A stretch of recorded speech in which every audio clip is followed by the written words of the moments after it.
Hey everybody, sPidA here, Coming Soon Podcast. Of course, once again, we are inside Ingram Mall, San Antonio, Texas, with my guest, of course, and I should have asked about this, but Coralina Cataldi. Cataldi-Tassonu. You want me looking here? Yes. Okay, No, yes, you can look down here. Okay. But of course, I mean, we are here in San Antonio. Is this your first time here in the city? Yes, it is. I'm in Italy at the moment, so I flew in last night. And it's the first time, second time in Texas, first time in San Antonio. I haven't seen much of it because I was in the hotel and then came here. Yes. I'm very excited to be here.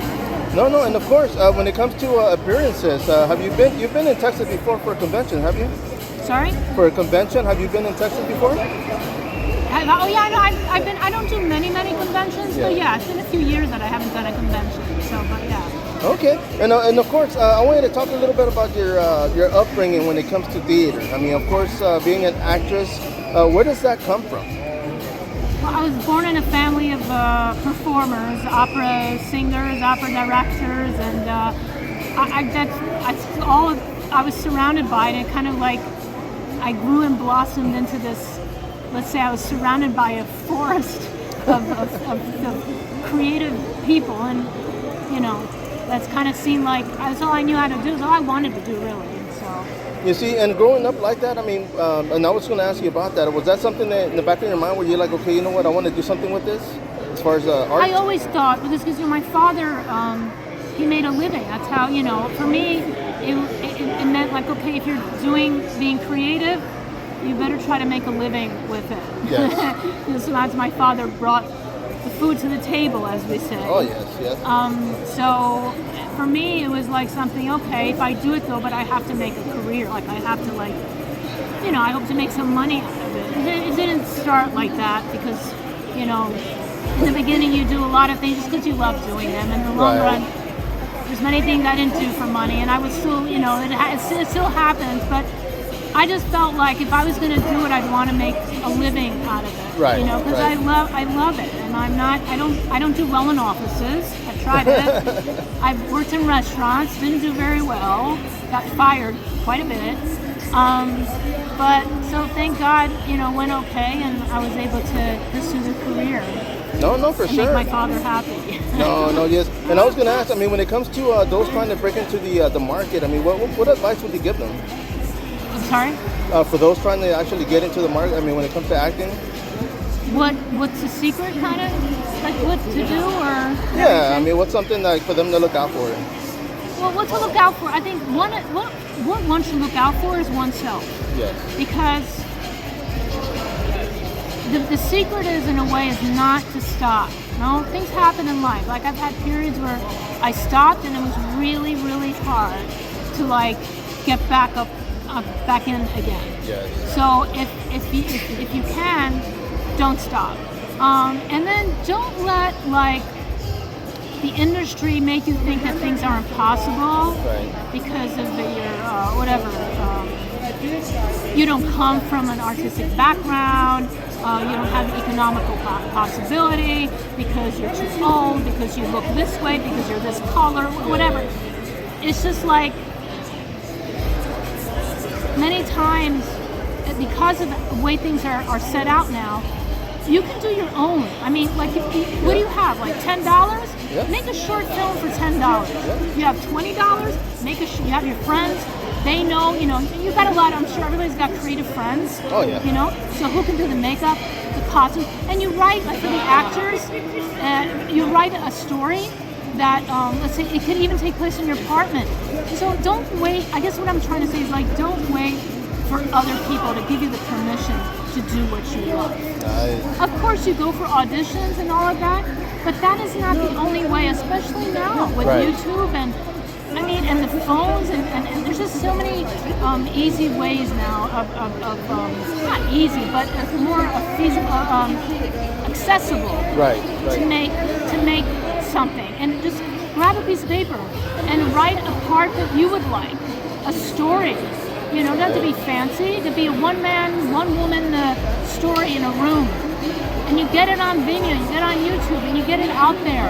And you do your auditions, and don't stop. Just keep going. Yeah, I like that. You see, and I was just talking to a movie director the other day, or an actor, I'm sorry, And we were talking about that, about missed opportunities, because now, I mean, some of the films are actually being filmed on cell phones. Oh yeah, So yeah. the possibilities are out there, like you said. Absolutely. We all have talented friends. Yeah. Everybody has someone who knows how to, is very good at getting dressed. They have a flair about them, so you use them for your costume design, makeup. I mean, now people know how to use whatever, Logic Pro. Hey, you got GarageBand. GarageBand is great. You write your music with GarageBand. There you go. So, No, for sure. Now, of course, I mean, when it comes to experience, because you've done quite a bit throughout the years. One of them I wanted to bring up was actually your book, the book that you published. Can you tell us about that? Yeah, well, actually, the book was curated by Filippo Brunamonti, who's a very well-known journalist for La Repubblica, Huffington Post, and he's a producer as well. He has his own production company. And but he actually curated the book, and he came to me one day and he said, I would like to, curate this book about you. And what he did is he gathered many of the people I worked with, and he interviewed them. What was like working with me. So it was very flattering. Actually, now the book is in the New York Public Library of Performing Arts. It's a research book. So that was very cool. So I was born in New York, so I thought that was like really cool. But yeah, he did that and he put it together. It's a book that's in Italian and English because I am half Italian, half English. I mean, I lived in Italy half of my life and in New York half of my life. So it's very representative of me. No, and of course, I mean, when it comes to being an actress, I mean, of course, you've actually gotten into, I guess, would it be directing? Yeah, well, I was actually groomed, like my father, I think that was kind of, because my father was an opera director, and I think that was kind of like I would assist him when he would travel with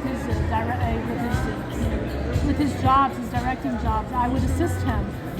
It was either that or I was going to be an opera singer, but and then I got in, then of course the acting, but I'm slowly taking that, I'm taking that avenue, directing and getting something on its feet as we speak. So, yeah, as you know, I'm sure I paint.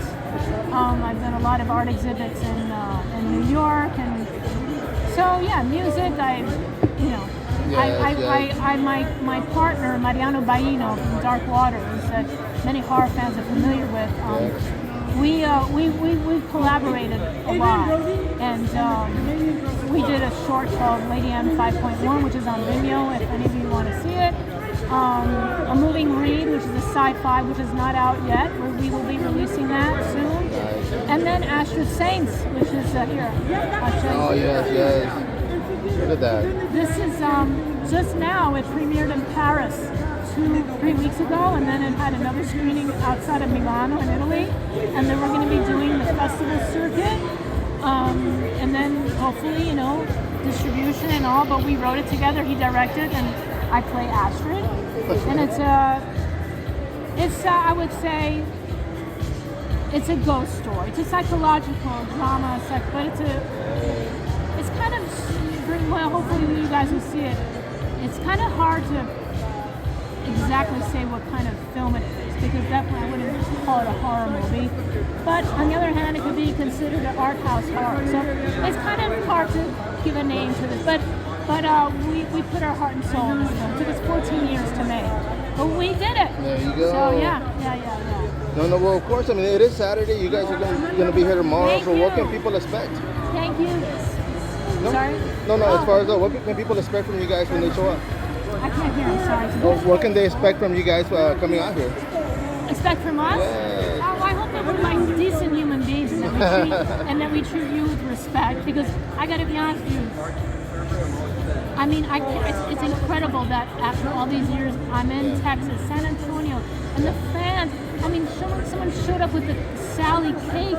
Yes. I mean, it's unbelievable. And I just got to say thank you to all the fans, because you're so loyal and you're so loving and so respectful and just genuinely caring towards me and my work and everybody's work. And I want to thank you, Matko. There you go. Yes, Mario.